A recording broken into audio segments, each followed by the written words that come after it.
अस्सलामुअलैकुम बच्चों, उम्मीद है आप ठीक ठाक होगे, मजे में होगे और जमकर पढ़ाई कर रहे होगे। क्लास 11 फिजिक्स की डिटेल लेक्चर सीरीज चल रही है और जो चैप्टर हम आज स्टार्ट करने जा रहे हैं that is the concept of work, energy and power. आज का है हमारा लेक्चर नंबर 1। एक आसान सा, मासूम सा, छोटा सा, नन्ना मुन्ना सा चैप्टर है जिसके अंदर हमने पहले वर्क के बारे में पढ़ना है, फिर वर्क से रिलेटेड कंजर्वेटिव फील्ड्स को देखेंगे, फिर एनर्जी के कॉन्सेप्ट्स देखेंगे, एनर्जी कौन कौन सी तरह की होती है, law of conservation of energy देखेंगे, वर्क एनर्जी थ्योरम देखेंगे और फाइनली पावर के कॉन्सेप्ट्स देखेंगे। तो आसान सा चैप्टर है, ज़्यादा कोई भयानक या मुश्किल चैप्टर नहीं है। ठीक है बच्चे, साथ ही साथ जितने भी आपके पास पास पेपर में क्वेश्चंस आए हुए हैं, चाहे वो बोर्ड लेवल पे आए हों या चाहे वो E CAT MD CAT level पे आए हों, वो साथ साथ सॉल्व करते हुए जाएंगे। ठीक है बच्चे, हेडिंग लगा लो अपने पास, कॉन्सेप्ट ऑफ वर्क डन। मेरा नाम बिलाल ज़िया है और ये मेरा और आपका एक छोटा सा प्यारा सा प्लेटफॉर्म है जहां पर हम 11 और 12 की फिजिक्स पढ़ रहे हैं। ठीक है, साथ साथ नोट्स बनाते जाना, जितनी भी तरह के सवाल कराए जाएं उनको अच्छे से आपने लिखना है, क्योंकि हर क्वेश्चन का कोई मकसद है या कोई ना कोई चीज आपको वहां पे वो समझा रहा होगा। ठीक है, अच्छा अब देखो भैया, जब कभी भी हम वर्क के बारे में सुनते हैं ना अपनी डेली रूटीन में कि हमने कुछ काम किया, उसने कोई काम किया, उसने कुछ वर्क डन किया, तो हमारे जहन में ये आता है कि उसका बहुत पसीना बह रहा होगा, स्वेटिंग हो रही होगी, बहुत ज़्यादा जो है ना उसने कोई मुशक्क़त करी होगी। जैसे मिसाल के तौर पे अगर मैं अपने सर के ऊपर कोई भारी भरकम बोझ लेके खड़ा हो जाऊं और 1 घंटा 2 घंटा अगर मैं अपने सर के ऊपर वो बोझ लेके खड़ा रहूं, कोई भारी सा लोड लेके खड़ा रहूं, तो इर्द गिर्द वालों के लिहाज से मैंने बहुत ज़्यादा काम किया। या अगर आप लोग अभी फिजिक्स का लेक्चर देख रहे हो तो आप अपने लिहाज से बहुत ज़्यादा काम कर रहे हो। या अगर कोई बंदा कंप्यूटर टेबल के ऊपर बैठा हुआ है और कंप्यूटर के ऊपर कोई काम कर रहा है तो वो अपने लिहाज से बहुत ज़्यादा काम कर रहा है। ये डेफिनेशन वर्क की डेली लाइफ के लिहाज से है। फिजिक्स के अंदर वर्क डन बिल्कुल अलग चीज़ है। फिजिक्स के अंदर जब मैं अपने सर के ऊपर कोई सामान उठा के खड़ा हुआ था तो मैंने कोई काम नहीं किया। अगर आप लेक्चर ले रहे हो तो आप कोई काम नहीं कर रहे। अगर एक बंदा कंप्यूटर स्क्रीन के सामने कंप्यूटर टेबल के ऊपर बैठा हुआ है और कुछ काम कर रहा है किसी सॉफ्टवेयर के ऊपर, तो फिजिक्स के लिहाज से वो कोई वर्क डन नहीं कर रहा। ठीक है सर, आपने क्या बात कर दी, इतना मुश्किल काम है लेक्चर लेना, आप कह रहे हैं वर्क डन जीरो है, वर्क डन जीरो है। तो अब समझते हैं कि इन एक्चुअल वर्क डन होता क्या है या फिजिक्स के लिहाज से वर्क डन क्या होता है। देखो बच्चे, फिजिक्स के अंदर हम जब भी वर्क डन को डिफाइन करते हैं तो वर्क डन के लिए मेरे बच्चे हमारे पास 2 चीजें होती हैं। पहली चीज, ऑब्जेक्ट के ऊपर कोई फोर्स लग रही हो। दूसरी चीज, ऑब्जेक्ट कुछ डिस्प्लेसमेंट कवर कर रहा हो, कुछ डिस्टेंस कवर कर रहा हो।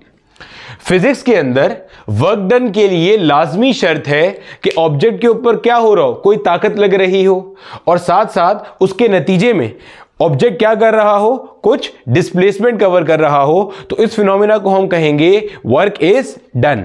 मिसाल के तौर पे समझो, ये मान लो बच्चे हमारे पास एक कोई डब्बा है। ठीक है, ये मान लो एक कोई डब्बा है और ये डब्बा ऐसे ग्राउंड के ऊपर मौजूद है, जमीन के ऊपर मौजूद है। ठीक है, क्या किया गया, इस डब्बे के ऊपर एक फोर्स लगाई गई, फोर्स F अप्लाई की गई और इस फोर्स F लगाने के नतीजे में जो डब्बा है वो कहीं आगे आ गया। पहले डब्बा यहां था, अब कहीं यहां आ गया। यानी कि मैं कहूंगा डब्बे ने कुछ डिस्प्लेसमेंट S कवर करी, कुछ डिस्टेंस S कवर किया। फोर्स के नतीजे में आप कहोगे इस फोर्स ने डब्बे पर काम किया, वर्क इज डन। और आप ये वर्क डन कैलकुलेट कैसे करते थे, बचपन से पढ़ते आते हैं कि वर्क डन हम कैलकुलेट करते फोर्स मल्टीप्लाई बाय डिस्टेंस। ठीक है, अभी तक तो ये भी सही है, अभी आगे चलेंगे तो इसमें एक मसला नजर आ जाएगा। ठीक है, तो हमने अभी तक क्या सीखा, हमने अभी तक ये सीखा कि भाई डेली रूटीन के अंदर, डेली लाइफ के अंदर, एवरीडे लाइफ के अंदर जो हम कॉन्सेप्ट सुनते हैं ना वर्क डन का, वो अलग है और फिजिक्स के अंदर वर्क डन का कॉन्सेप्ट बहुत अलग है। फिजिक्स के अंदर जो वर्क डन है वो डिपेंड करता है कि फोर्स कितनी लग रही है और उसके नतीजे में डिस्टेंस, डिस्प्लेसमेंट, फासला कितना कवर हो रहा है। और वर्क डन को आप कैलकुलेट कैसे करते हो, फोर्स मल्टीप्लाई बाय डिस्टेंस। ठीक है, यानी कि आप इसको यूं भी कह सकते हो कि product of force and displacement is work done. तो अभी तक वर्क डन की दो डेफिनेशन सामने आ गई, product of force and displacement is work done, ठीक है। दूसरी डेफिनेशन कि whenever force is applied on an object and it covers certain displacement then work is said to be done, ठीक है।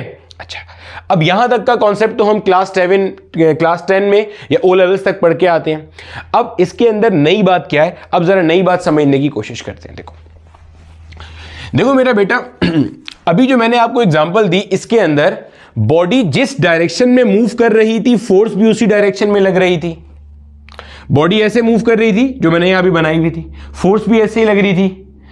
अब हमेशा हमारे पास ऐसा तो नहीं होता, मान लो मेरे पास कोई बच्चे की गाड़ी है, बच्चा होता है ना, छोटा बच्चा, उसकी गाड़ी होती है, कोई प्राम, कोई गाड़ी टाइप, वो ऐसे जमीन के ऊपर रखी हुई है।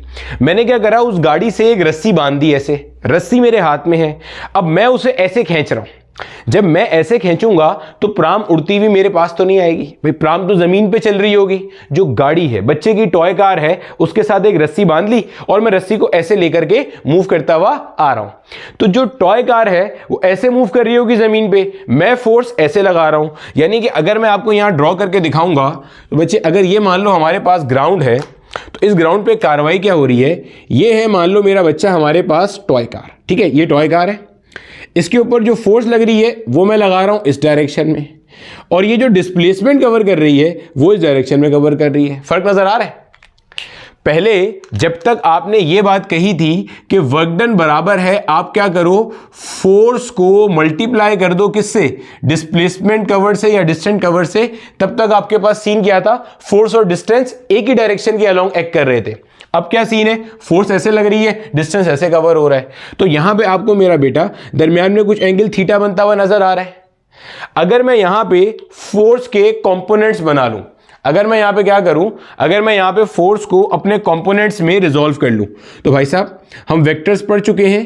फोर्स के हमारे पास बनते हैं दो कंपोनेंट, एक बनेगा ये वाला जो कि है एफ कॉस थीटा, एक बनेगा भाईजान ये वाला जो कि है हमारे पास एफ साइन थीटा। देखो गौर से देखो, अच्छे से देखो, आहिस्ता आहिस्ता, कोई जल्दी नहीं है, आहिस्ता आहिस्ता देखो भैया। मैंने क्या बताया, मैंने एक प्रैक्टिकल केस लिया। मैंने कहा फोर्स किसी सर्टेन डायरेक्शन में लग रही है, making an angle theta with the displacement, और बॉडी मूव ऐसे कर रही है। तो मैंने कहा मुझे वर्क डन कैलकुलेट करना है, ठीक है। वर्क डन का हमें ये पता है, फोर्स मल्टीप्लाई बाय डिस्टेंस। लेकिन ये तब तक सही था जब तक फोर्स और डिस्प्लेसमेंट एक ही डायरेक्शन के अलोंग हो रही हो, यानी कि जिस डायरेक्शन में बॉडी मूव कर रही है उसी डायरेक्शन में क्या हो रहा है, फोर्स भी लग रही है। तब तक तो ये ठीक था। अब यहां फोर्स वहां लग रही है, डिस्टेंस यहां कवर हो रहा है, तो हमने कहा कोई टेंशन नहीं है, जो फोर्स है इसके आप बना लो कंपोनेंट्स। बना लिए कंपोनेंट्स, एक आ गया एफ कॉस थीटा, एक आ गया एफ साइन थीटा। अब आप नोट करो कौन सा ऐसा कंपोनेंट है जो कि उसी डायरेक्शन में लग रहा है जिस डायरेक्शन में डिस्प्लेसमेंट कवर हो रही है। कोई ऐसा कंपोनेंट जो उसी डायरेक्शन में लग रहा है जिस डायरेक्शन में क्या हो रही है, डिस्प्लेसमेंट कवर हो रही है। तो क्या आ रहा है, एफ कॉस थीटा। इसका मतलब जो वर्क डन है वो क्या बन जाएगा मेरे पास, F cos theta multiply by displacement covered. आपके पास ये क्या चीज है, ये है total distance covered by the body. इसको मैं क्या कहूंगा, इसको मैं कहूंगा this is the component of force. ये फोर्स का एक कंपोनेंट है, फोर्स का एक टुकड़ा है, component of force in the direction of displacement, component of force in the direction of displacement. तो हमने सीखा क्या, हमने ये सीखा कि अगर किसी बॉडी के ऊपर टोटल फोर्स F लग रही है तो क्या सारी की सारी फोर्स वर्क डन करा रही होगी, नहीं। फोर्स का सिर्फ वो हिस्सा वर्क डन कराने में जाएगा जो कि उसी डायरेक्शन के अलोंग लग रहा है, उसी सिम्त में लग रहा है जिस सिम्त में बॉडी क्या कर रही है, मूव कर रही है। अभी ये सब चीजें हम न्यूमेरिकल प्रॉब्लम्स में एनालाइज करेंगे पास पेपर्स के, तो अच्छे से लेक्चर सुनना गौर से और ये पॉइंट्स नोट करते जाना। मैंने कहा भाई देखो इसके ऊपर total force F cos theta नहीं लग रही, टोटल फोर्स कितनी लग रही है, एफ लग रही है। मान लेते हैं कि जो टोटल फोर्स एफ लग रही है, इसका जो एफ कॉस थीटा वाला कंपोनेंट है वो मिसाल के तौर पे है 4 न्यूटन, और एफ साइन थीटा वाला कंपोनेंट जो है वो मिसाल के तौर पे 3 न्यूटन। मिसाल ले ली सिर्फ समझाने के लिए कि टोटल फोर्स के दो कंपोनेंट्स हैं, 4 न्यूटन और 3 न्यूटन परपेंडिकुलर है। तो भाई मैंने कहा वर्क डन कौन करा रहा है, वर्क डन फोर्स का वो कंपोनेंट करा रहा है जो जिसके अलोंग बॉडी क्या कर रही है, मूव कर रही है। तो जिसके अलोंग बॉडी मूव कर रही है, फोर्स का वो कंपोनेंट बेसिकली क्या करा रहा है, वर्क डन करा रहा है। ठीक हो गया भाई साहब, यहां तक बात समझ आती है। W equals F cos theta into S, F cos theta component of force in the direction of displacement. समझ आती है बात की? अच्छा, यानी कि मैं इसको यूं भी कह सकता हूं कि work done can be defined as the product of distance covered by the body and the component of force in the direction of displacement. ठीक है, अब इसी के अंदर बच्चे इसी के अंदर हमारे पास एक और कहानी भी होती है, और वो एक और कहानी ये है कि अगर मैं इसको थोड़ा सा रीअरेंज करूं तो ये कुछ ऐसा हो जाएगा, W will be equal to F S cos theta. W will be equal to F S cos theta. Sir आपने कॉस थीटा बाद में एस पहले क्यों लिया? बच्चे सिंपल सी रीजन है, देखो अगर मैं 2 को 3 से मल्टीप्लाई करूं और फिर 4 से मल्टीप्लाई करूं, 2 3 जा 6, 6 4 जा 24 आ रहा है। अच्छा, अगर मैं पहले 3 को 4 से मल्टीप्लाई करूं फिर 2 से करूं, देखो जरा 3 4 जा 12, 12 2 जा 24। अगर मैं पहले 2 को लेट्स से 4 से मल्टीप्लाई करूं और फिर 3 से मल्टीप्लाई करूं, 2 4 जा 8, 8 3 जा 24। इसका मतलब मल्टीप्लिकेशन के अंदर इस बात से फर्क नहीं पड़ता कि आप पहले किससे लिख रहे हो, बाद में किससे लिख रहे हो, फिर किससे लिख रहे हो। समझ आ गई? तो भाई F ये भी एक नंबर है, S ये भी एक नंबर है। भाई कितनी फोर्स लग रही है, 4 न्यूटन, 6 न्यूटन, 10 न्यूटन, तो नंबर है। S कितना डिस्टेंस कवर हो रहा है, 2 metre, 3 metre, 4 metre, 6 metre, number है। cos थीटा ये भी नंबर है। भाई थीटा अगर 30 डिग्री होगा तो cos 30 होता है √3/2, 60 होगा तो cos 60 होता है 0.5, यानी कि ये भी नंबर, ये भी नंबर, ये भी नंबर। तो कैसे भी रीअरेंज करो कोई फर्क नहीं पड़ता। अब आपको याद आ रहा है हमने एक फॉर्मूला पढ़ा था अपने पास डॉट प्रोडक्ट के अंदर। क्या फॉर्मूला पढ़ा था कि मेरा बेटा A डॉट बी बराबर होता है ए बी कॉस थीटा के। अगर मैं थोड़ी सी कहानी रिवाइज कर दूं तो हमने ये बात पढ़ी थी कि वेक्टर्स को मल्टीप्लाई करने के 2 तरीके होते हैं, dot product and cross product. वो बेसिकली क्या है, अगर आप 2 वेक्टर्स को मल्टीप्लाई करते हो और आंसर एक अदद स्केलर आ रहा है, स्केलर क्या था, वेक्टर क्या था, जल्दी से रिवाइज कर लेते हैं। स्केलर कोई भी ऐसी फिजिकल क्वांटिटी है जिसको डिफाइन करने के लिए सिर्फ मैग्नीट्यूड चाहिए, डायरेक्शन नहीं चाहिए। मिसाल के तौर पे कोई बंदा मुझसे आके पूछता है बेटा आपका मास कितना है, मैंने कहा भाई मेरा मास बहुत ज्यादा है 75 किलोग्राम, मिसाल दे रहा हूं, तो उसे बात समझ में आ गई। जैसे ही मैंने 75 का नंबर कोड किया बात कंप्लीट हो गई। उसने आगे से ये नहीं पूछना कि 75 ऊपर है, दाएं है, बाएं है, पीछे है, आगे है, नीचे है, ऊपर किधर है, उसे बात समझ में आ गई कि भाई बिलाल का मास 75 किलोग्राम है। लेकिन अगर कोई बंदा आके मुझे कहता है कि भाई फोर्स अप्लाई करो 75 न्यूटन की, अब मैं उससे सवाल पूछूंगा कि 75 न्यूटन की फोर्स मैं कहां लगाऊं, इधर लगाऊं, वहां लगाऊं, दरवाजे पे, व्हाइट बोर्ड पे, छत पे, जमीन पे, टेबल पे, कैमरे पे, कहां लगाऊं? ठीक है, तो फोर्स एक ऐसी क्वांटिटी है जिसको आप सिर्फ मैग्नीट्यूड की मदद से डिफाइन नहीं कर सकते। You need to have a proper direction अगर आपको फोर्स का मतलब पूरा समझाना है। पॉइंट समझ आ गया? तो ये स्केलर वेक्टर था। ठीक है, तो मैंने क्या बताया, अगर आप 2 वेक्टर्स को मल्टीप्लाई करो और आंसर में एक वेक्टर है उसे कहते हैं vector product.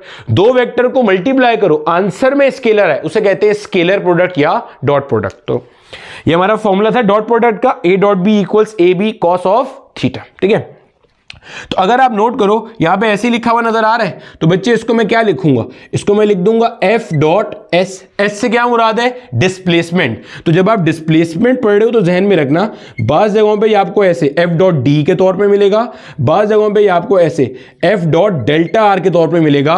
S D delta R इन तीनों का मतलब एक ही है, जहन में रखिएगा, डिस्प्लेसमेंट। ठीक है, डिस्प्लेसमेंट क्या होता है भाई, डिस्प्लेसमेंट आपके पास एक वेक्टर क्वांटिटी है जो शॉर्टेस्ट डिस्टेंस बता रहा होता है between initial and final point, और कहां से कहां होता है, from initial to final point होता है।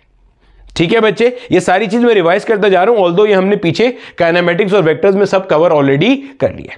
अब जल्दी से इतना हिस्सा सम अप कर लो, फिर आगे चलते हैं। अभी तक हमने क्या क्या बात देख ली, हमने ये देखा कि भाई डेली रूटीन में वर्क डन कुछ और है और फिजिक्स में वर्क डन कुछ और है। एग्रीड। फिजिक्स में वर्क डन क्या है, किसी बॉडी पे फोर्स लगे और बॉडी उसके नतीजे में कुछ फासला कवर करे, उसे हम कहते हैं वर्क इज डन। अच्छा भैया, फिर हमने कहा वर्क डन का डेफिनेशन बताओ। वर्क डन का डेफिनेशन था फोर्स इनटू डिस्टेंस। ये वाली कहानी तब तक सही थी, ये आप पढ़ के आते थे ना, वर्क डन बराबर है F इंटू डी के या F इंटू एस के। ये कहानी तब तक ठीक थी जब तक फोर्स और डिस्प्लेसमेंट एक ही डायरेक्शन के अलोंग एक्ट कर रही होती हैं। फिर हमने कहा कि अगर ज्यादा जर्नल केस लें, जर्नल केस क्या है, फोर्स एक सर्टेन डायरेक्शन में लग रही है, डिस्प्लेसमेंट किसी और डायरेक्शन में हो रही है, तो हमने कहा भाई आप फोर्स के बना लो कंपोनेंट्स, एक आ गया एफ कॉस थीटा, एक आ गया एफ साइन थीटा। अब मैंने कहा फोर्स का वो कंपोनेंट जो डिस्प्लेसमेंट के अलोंग है वो वर्क डन करा रहा है, तो भाई साहब कौन सा आ गया, एफ कॉस थीटा, तो हमने कहा F cos theta into S, तो ये नंबर मिला के लिख लिया एफ एस कॉस थीटा। तो हमने कहा हमें ये देख के डॉट प्रोडक्ट का फॉर्मूला याद आ रहा है, ये बन गया एफ डॉट एस, तो वर्क डन का डेफिनेशन क्या बना, work done can be calculated by the dot product of force and displacement. अब इसको क्या पढ़ेंगे, ये क्या है, फोर्स का वेक्टर, ये क्या है, डिस्प्लेसमेंट वेक्टर, और डिस्प्लेसमेंट वेक्टर क्या होता है, shortest distance between initial point and final point, और डायरेक्शन कहां से कहां होता है, फ्रॉम इनिशियल टू फाइनल। अच्छा, डॉट प्रोडक्ट की डेफिनेशन क्या बताई मैंने, डॉट प्रोडक्ट एक ऐसा प्रोडक्ट है दो वेक्टर्स का जिसका आंसर क्या आता है, स्केलर आता है, यानी कि ये पूरी चीज क्या है, स्केलर है, और स्केलर के पास कोई डायरेक्शन नहीं होता। तो जब मैं कह रहा हूं वर्क डन डॉट प्रोडक्ट है फोर्स और डिस्प्लेसमेंट का, इसका मतलब आपको यह बात समझ आ जानी चाहिए कि वर्क डन क्या होगा, वर्क डन इज स्केलर, क्योंकि वर्क डन डॉट प्रोडक्ट है, डॉट प्रोडक्ट के नतीजे में जो आंसर आता है वो कैसा होता है, स्केलर। तो वर्क डन के पास कोई डायरेक्शन नहीं होगा क्योंकि वो कैसी क्वांटिटी है, स्केलर फिजिकल क्वांटिटी है। भाई साहब इतनी बात क्लियर हो गई, चलो कॉपी कर लो, आगे चलते हैं, कुछ और बातचीत समझते हैं। चलो मेरा बेटा अब आगे चलते हैं, और जो अभी हमने ताज़ा तरीन फॉर्मूला पढ़ा है ना, इसी को थोड़ा सा मजीद एनालाइज करते हैं। वर्क डन का फॉर्मूला हमें समझ में आ गया, एफ डॉट एस, ये मैंने बता दिया मेरा बच्चा, आपने इससे परेशान नहीं होना कि अगर ये कहीं पे आपको ऐसे एफ डॉट डी लिखा मिल रहा है या कहीं पे आपको ये एफ डॉट डेल्टा आर लिखा मिल रहा है, अभी हम इस पे मजीद आपको पोस्टमार्टम करके समझा देते हैं कि इसमें किस से क्या मुराद होती है। ये आ गया एफ एस कॉस थीटा। अगर मैं आपसे पूछूंगा कि ये क्या लिखा है, तो आप बोलोगे ये है फोर्स का वेक्टर, ये क्या है, डिस्प्लेसमेंट का वेक्टर। अगर हम जल्दी से थोड़ी सी बात रिवाइज कर लें कि हमारे पास वेक्टर को रिप्रेजेंट करने का तरीकाकार क्या होता था, तो मेरा बेटा ये हमारे पास था हमारा कार्टेशियन कोऑर्डिनेट सिस्टम, ये है एक्स एक्सिस, ये है वाई एक्सिस, ये है जेड एक्सिस। मैं ये मानता हुआ चल रहा हूं कि आपने वेक्टर्स पूरे क्लियर कर लिए हैं, वेक्टर्स की डिटेल लेक्चर ऑलरेडी अपलोडेड है, 17 लेक्चर के अंदर पढ़ाया है, सही है। अगर कोई ऑब्जेक्ट एक्स एक्सिस के अलोंग मूव करता है तो उसके लिए यूनिट वेक्टर आई कैप, कोई ऑब्जेक्ट वाई के अलोंग मूव करता है तो यूनिट वेक्टर जे कैप, कोई जेड के अलोंग मूव करता है और जेड ऐसे आउटसाइड द प्लेन आ रहा है, क्योंकि ये जो तीनों कोऑर्डिनेट एक्सिस होते हैं वो ऐसे होते हैं, एक्स वाई जेड, एक्स के अलोंग गया आई कैप, वाई के अलोंग गया जे कैप, जेड के अलोंग गया तो के कैप। ठीक है भाई साहब, ये आ गया के कैप, ठीक है, समझ आती है बात की। तो अगर मेरा प्यारा बच्चा, अगर मेरे पास कोई फोर्स का वेक्टर ऐसे लिखा हुआ है 3i cap plus 4j cap plus 2k cap Newton, तो हमें यह समझ में आता है कि ये जो फोर्स है जिसकी यहां पे बात की जा रही है, इसका x कंपोनेंट है 3 न्यूटन, y कंपोनेंट है 4 न्यूटन, z कंपोनेंट क्या है 2 न्यूटन। x के अलोंग ये लग रही, y के अलोंग इतनी लग रही, z के अलोंग इतनी लग रही, सही समझ आती है बात की। अब अगर आपसे पूछा जाए ये क्या है, तो भाई ये है वेक्टर क्वांटिटी, इसका मतलब ijk में, ये भी वेक्टर क्वांटिटी मतलब ijk में।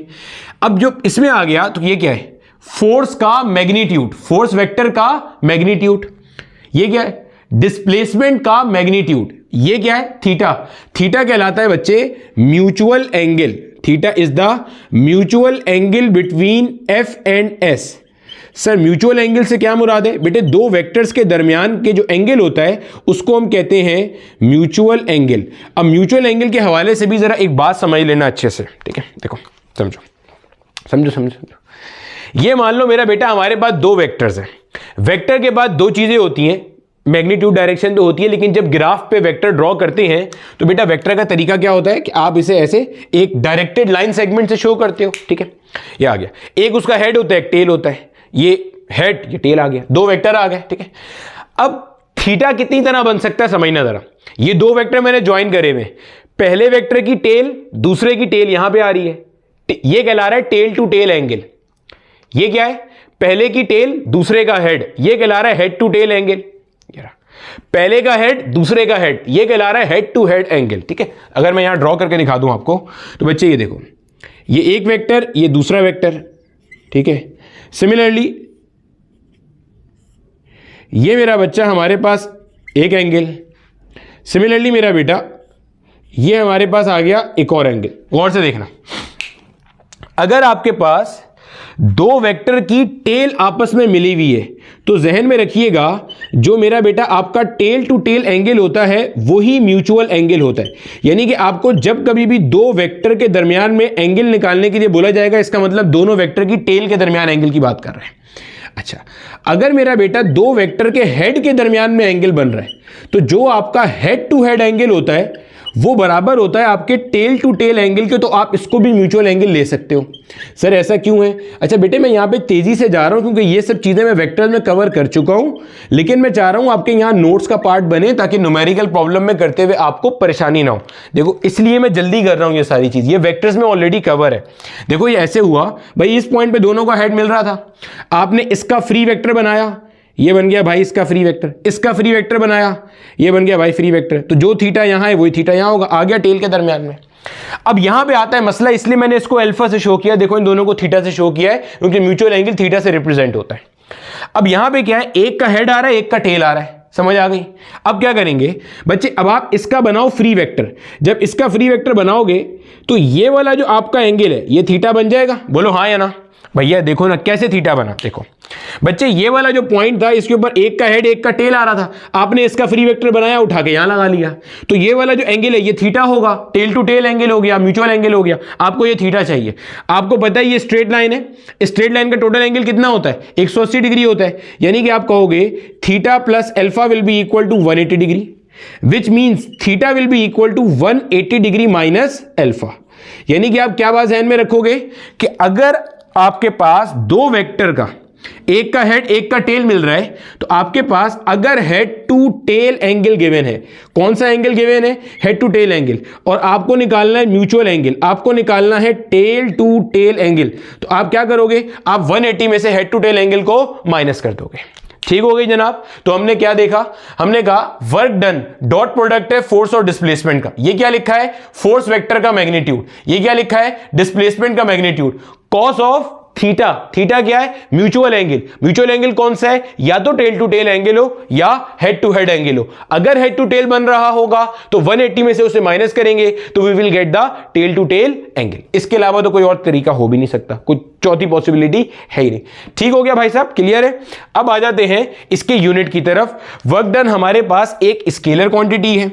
अगर हम इसके यूनिट की बात करते हैं तो मेरा बेटा अभी निकालते हैं इसका यूनिट। वर्क डन का यूनिट वही होता है जो एनर्जी का यूनिट होता है। वर्क डन का वही यूनिट है जो किसका यूनिट है? एनर्जी का है। कैसे निकाल रहे हैं? देखो मेरा बेटा, फोर्स का यूनिट क्या होता है? फोर्स का यूनिट होता है न्यूटन, ठीक है। डिस्प्लेसमेंट का यूनिट क्या होता है? मीटर होता है। कॉस थीटा ट्रिग्नोमेट्रिक फंक्शन है, कोई यूनिट नहीं है तो खत्म हो गया, न्यूटन मीटर या जूल। क्लियर हो गया? वर्क डन का जो हमारे पास एसआई यूनिट है वो क्या है मेरा बेटा? जूल है। बाकी सिस्टम में और भी यूनिट होता है, जैसे आपका सीजीएस सिस्टम के अंदर वर्क डन का यूनिट होता है अर्ग, ठीक है। इसको आप डाइन सेंटीमीटर भी कहते हो, इस यूनिट को आप डाइन सेंटीमीटर भी कहते हो। ठीक हो गया? और कभी कभार आपका एग्जामिनर कन्वर्जन पूछ लेता है तो जहन में रख लेना मेरा बेटा कि आपके पास जो वर्क 1 अर्ग होता है ये बराबर होता है 1 × 10⁻⁻7 जूल के। 1 अर्ग जो होता है मेरा बच्चा वो बराबर होता है 1 × 10⁻⁻7 जूल के। और आप 1 अर्ग को ये भी कह सकते हो कि 1 डाइन सेंटीमीटर बराबर होता है। और भी यूनिट होता है, जैसे ब्रिटिश इंजीनियरिंग सिस्टम के अंदर आप BTU यूज करते हो, ब्रिटिश थर्मल यूनिट। ये है मेरा बेटा 1055 जूल्स के बराबर, ठीक है। इसी तरह आप एक इलेक्ट्रिसिटी की दुनिया में किलोवाट आवर यूज करते हो, ये भी वर्क डन का यूनिट है। इलेक्ट्रिकल वर्क डन यहां से कैलकुलेट करते हैं, ठीक है।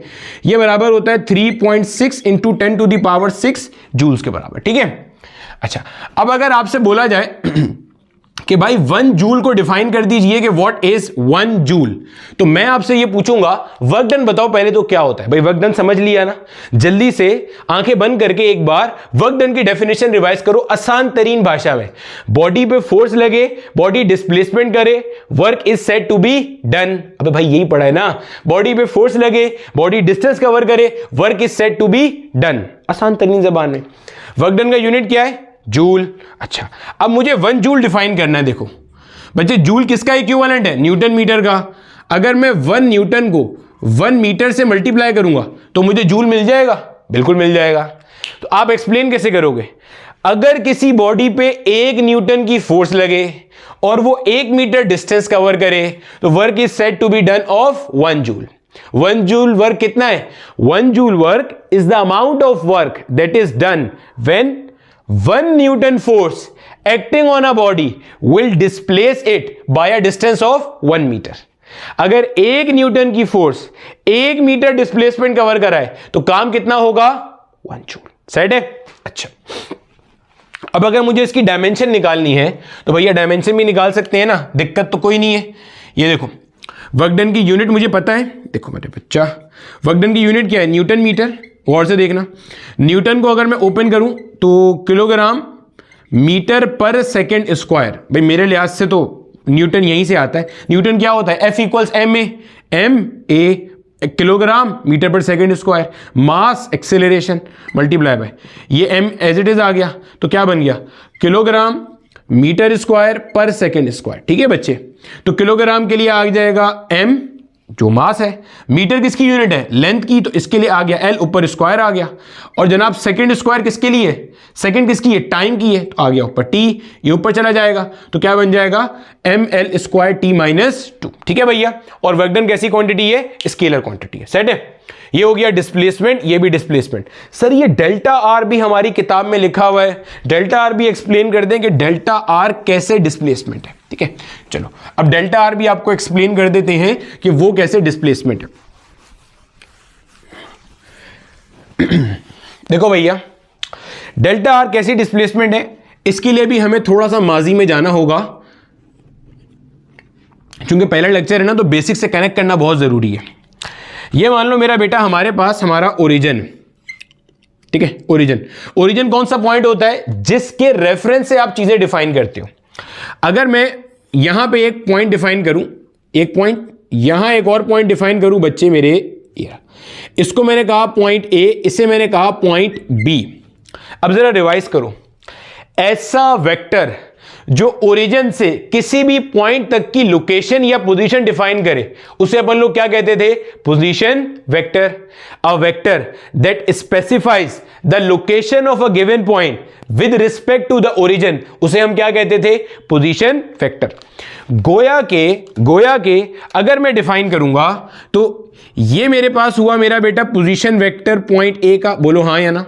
Are A position vector point A का। अगर इसे डिफाइन करूंगा तो ये क्या बना? पोजीशन वेक्टर पॉइंट बी का। बोलो मेरे बच्चे हाँ या ना? आहिस्ता आहिस्ता समझ रहे हैं सब, कोई दिक्कत नहीं है। ठीक है, पोजीशन वेक्टर पॉइंट ए का, पोजीशन वेक्टर पॉइंट बी का। और पोजीशन वेक्टर लिखा कैसे जाता है ये भी आपको रिवाइज कराते हैं। अगर मिसाल दे रहा हूं, पोजीशन वेक्टर लिखा हुआ है ऐसे, 4i cap plus 3j cap plus 2k cap.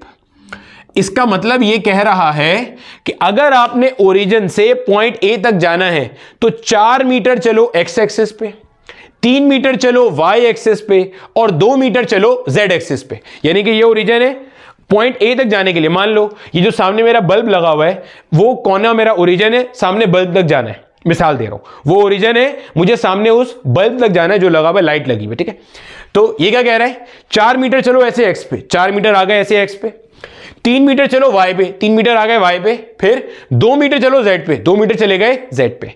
तो आप अपने इनिशियल से अपने फाइनल तक चले गए, अपनी जो डेस्टिनेशन थी वहां तक पहुंच गए अपने ओरिजिन से। तो ये काम होता है पोजीशन वेक्टर का। ठीक हो गया भाईजान?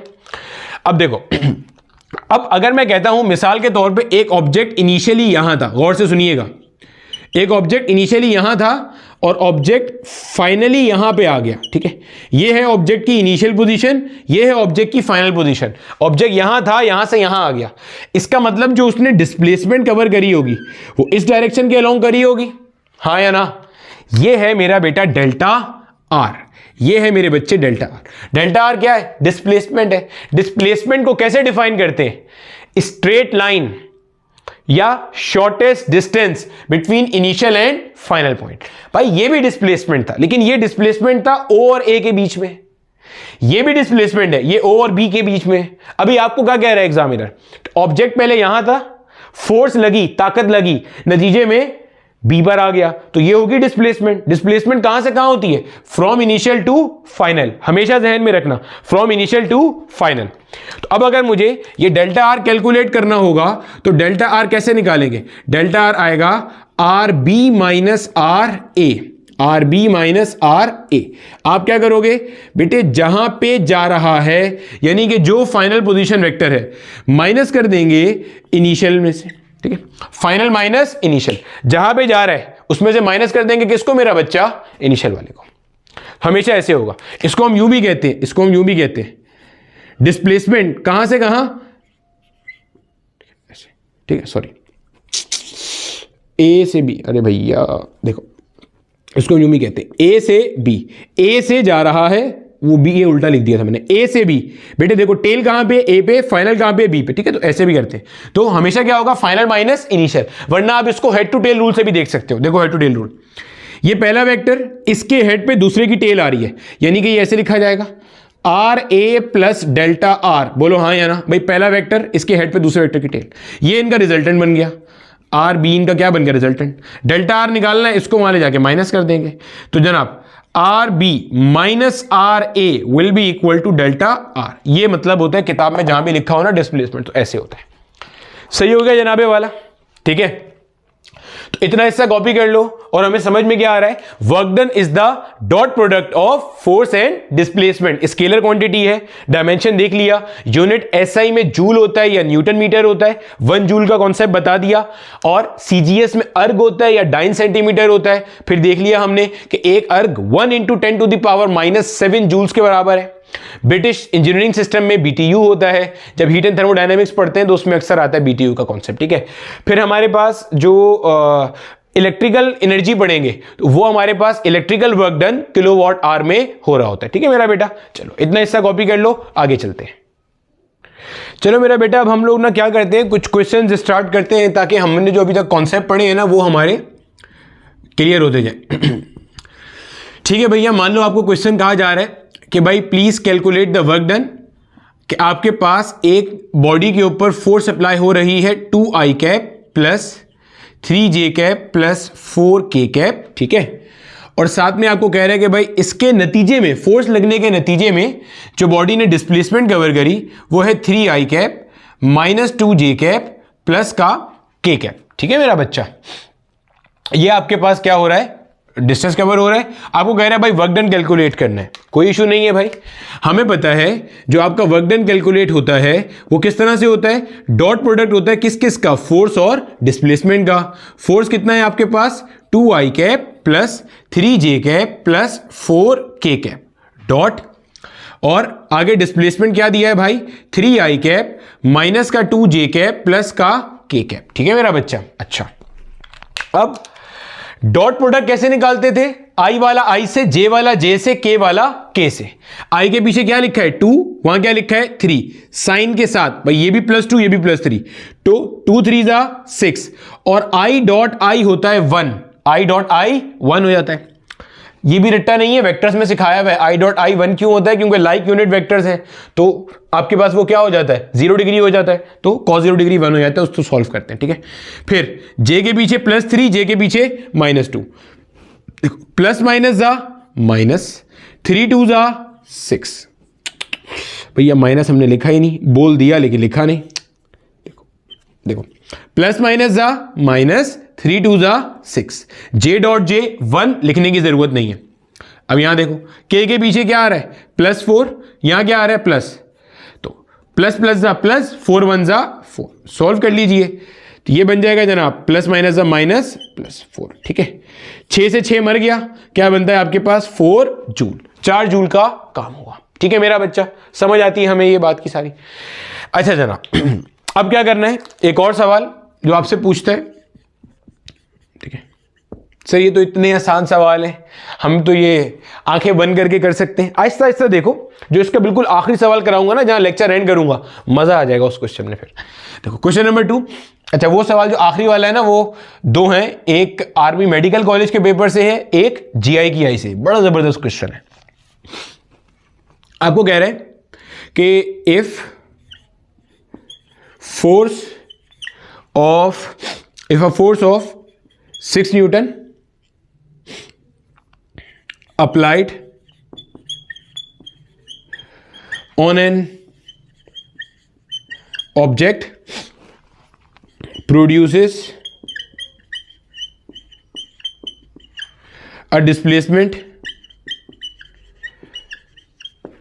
if a force of 6 Newton applied on an object produces a displacement of 3 meter, then find 2 metre कर देते हैं, 2 metre, find angle between force and displacement if work done is 6 joule. देखो क्या कह रहा है, सवाल पढ़ो पहले। कहते हैं कि भाई अंग्रेजी जो है ना वो ऊपर नीचे हो सकती है, जाने देना। कह रहा है कि अगर आपने किसी बॉडी के ऊपर फोर्स अप्लाई करी और आपने फोर्स कितनी अप्लाई करी जनाब, 6 न्यूटन फोर्स अप्लाई करी, और डिस्प्लेसमेंट कितनी कवर कर रहा है बॉडी, 2 मीटर।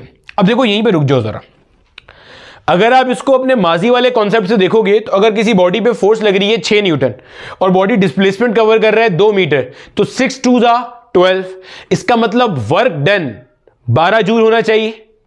अरे भैया 6 2 12, फोर्स इंटू डिस्प्लेसमेंट 12 जूल होना चाहिए। लेकिन आगे क्या कह रहा है कि भाई एंगल बताओ बिटवीन फोर्स एंड डिस्प्लेसमेंट, अगर वर्क डन कितना है, 6 जूल। देखो अगर 12 जूल वर्क डन होता ना तो फिर तो एंगल का कोई टेंशन नहीं था, एंगल 0 डिग्री है। मतलब क्यों 0 डिग्री है, क्योंकि जहां फोर्स लग रही है वहीं पे क्या लग रहा है, डिस्प्लेसमेंट लग रही है। अरे भैया अगर दोनों एक ही तरफ है तो आप सिंपल मल्टीप्लाई करके वर्क डन निकाल सकते हो, यही तो पढ़ा था। लेकिन अगर दोनों एक डायरेक्शन में नहीं है तो आप टोटल फोर्स से वर्क डन नहीं निकालोगे, क्योंकि टोटल फोर्स वर्क डन करा ही नहीं रही।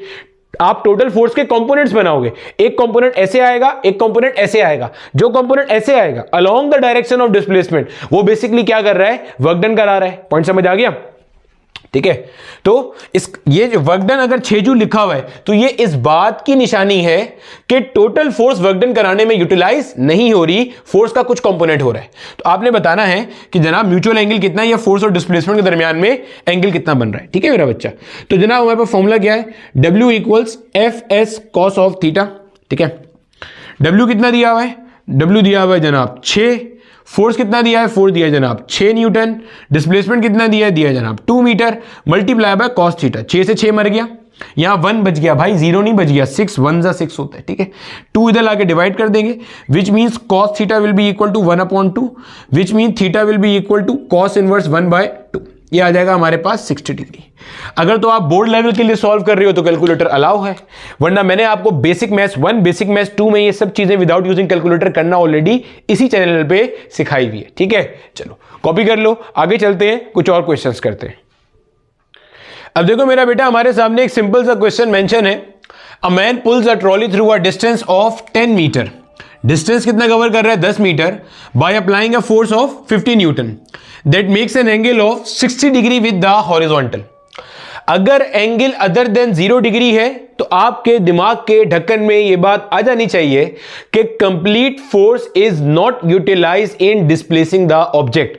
कंप्लीट फोर्स वर्क डन करने में इस्तेमाल नहीं हो रहा, ठीक है। तो भाई साहब मसला कोई नहीं है, सॉल्व कर लेंगे। हमें पता है W equals FS cos of theta, सही है भैया, सही है भाईजान। आगे चलते हैं, W हमें कैलकुलेट करना है, F कितना दिया 50, डिस्टेंस कितना कवर हुआ 10, कॉस ऑफ 60 डिग्री कितना होता है 1/2, सही है भैया। सॉल्व कर लें उठा के, ये हो गया आपके पास 225 सा होता है 50, वरना 2 2 जा 4, 1 ही आ गया, 2 5 जा हो गया 10, 25 को 10 से मल्टीप्लाई करेंगे तो क्या बन गया 250 जूल बन गया, ठीक है। इसका मतलब वर्क डन कितना हो रहा है 250 जूल। चलो आगे देखो अब जरा एक और सवाल,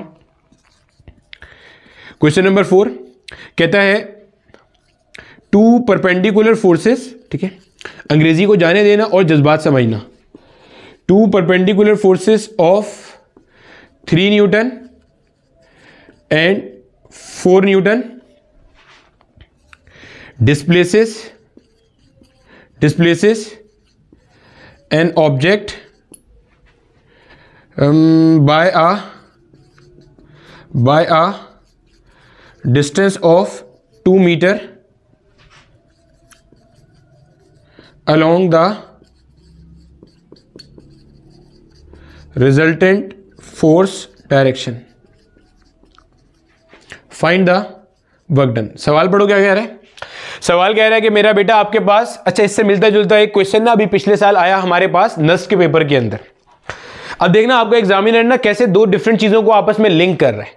कहता है टू परपेंडिकुलर फोर्सेस, दो परपेंडिकुलर फोर्सेस हैं, एक 3 न्यूटन की एक 4 न्यूटन की, ये डिस्प्लेस कर रही हैं ऑब्जेक्ट को by a distance of 2 metre, यानी कि इन दोनों के लगने के नतीजे में बॉडी फासला कितना कवर कर रही है 2 metre along the resultant force direction, यानी कि इन दोनों का, भाई दो फोर्सेस हैं, इन दोनों का कोई रिजल्टेंट होगा, इन दोनों का जो रिजल्टेंट है ना उसकी डायरेक्शन के अलोंग बॉडी डिस्टेंस कवर कर रही है। चेक कर रहे हो, इन दोनों का जो रिजल्टेंट है उसकी डायरेक्शन के अलोंग बॉडी क्या कर रही है, डिस्टेंस कवर कर रही है। आपने बताना है वर्क डन क्या है। देखो भाई साहब, पहले यहां पे ना इसकी एक रफ सी डायग्राम बना लेते हैं। मान लो बच्चे ये मेरे पास कोई एक ऑब्जेक्ट है, इसके ऊपर दो फोर्सेज लग रही हैं, 3 न्यूटन 4 न्यूटन। भाई साहब ये है 4 न्यूटन वाली फोर्स, ये है 3 न्यूटन वाली फोर्स। ऐसे ही मेरा बच्चा, अगर मैं इसी 3 न्यूटन को यहां उठा के ड्रॉ कर दूंगा ताकि मैं इसका रिजल्टेंट आपको शो करा सकूं, इसको यहां से यहां लिख देते हैं। ये है जनाब 4 न्यूटन वाली फोर्स, ये 3 न्यूटन वाली फोर्स। तो मेरा बेटा अगर मैं इसका रिजल्टेंट ड्रॉ करूंगा हेड टू टेल रूल के अकॉर्डिंग, तो जनाबे वाला ये रिजल्टेंट होगा, हाँ या ना भाई साहब, यही होगा ना रिजल्टेंट, सही है, ये रिजल्टेंट होगा। क्या रहा है, जो बॉडी ने 2 मीटर का फासला कवर किया है ना वो इसी के अलोंग किया है, बॉडी ने 2 मीटर का फासला इसी के अलोंग कवर किया है। You are suppose to calculate the value of work done, ऐसे करने पर। तो भाई वर्क डन का फॉर्मूला क्या होता है, एफ एस कॉस थीटा, सही है। अब बोलो सर फोर्स एक ये लग रही है, ये लग रही है, अब बताएं हम कैसे कैलकुलेट करेंगे। तो भाई सिंपल है ना, पहला वाला फॉर्मूला इस्तेमाल करो, W equals F multiply by H. Sir आगे cos थीटा कहां गया बेटे, cos थीटा आपने हटा दिया, क्यों, थीटा 0 डिग्री कर दिया, क्यों भाई, जो रिजल्टेंट फोर्स है उसी के अलोंग बॉडी मूव कर रही है, तो बॉडी का डिस्प्लेसमेंट भी ऐसा है, रिजल्टेंट फोर्स भी ऐसे लग रही है। तो भाई s की जगह तो आप लिख दोगे 2 मीटर, cos थीटा हो गया 1 क्योंकि थीटा 0 डिग्री है रिजल्टेंट फोर्स और डिस्प्लेसमेंट के दरमियान। अब आता है मसला कि रिजल्टेंट फोर्स कैसे आएगी भाई, यहां 3 रखें या 4 रखें या इनको ऐड कर दें, ऐसे ऐड नहीं करना।